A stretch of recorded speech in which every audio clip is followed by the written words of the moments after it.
নমস্কার, প্রমীলা মুখার্জি ব্লগে অনেক স্বাগত। আজ হচ্ছে শুক্রবার। তো শীতের বিদায়বেলায় আমি বানাচ্ছি ফুলকপি আলুর ভাজা। এটা আজকে আমাদের ব্রেকফাস্ট হবে। তো শীত তো বিদায় নেবে, তার আগে একটু ফুলকপি খাওয়া হয়ে যাচ্ছে। তো আজকে এই সকালে এটা দিয়ে ভাত টাত খাওয়া হবে, তারপরে কি হয় সেসব পরে দেখা যাবে। তো যাই হোক, দুপুরের ব্যস্ততার কারণে আসা হয়নি, আর বিকাল হয়ে গেছে। ছেলের জন্য একটু ম্যাগি আর আমাদের জন্য চা নিয়ে চলে এসেছি।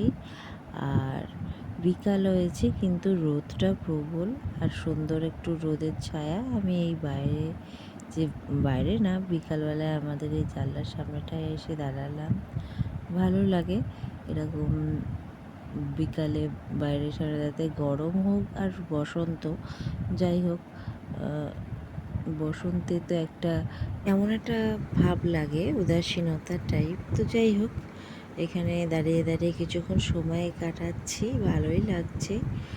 আর আজকে বাইরের সূর্যটা দেখতে বেশ ভালো লাগলো ঘর থেকে, তো একটু ভিডিও করে রাখলাম।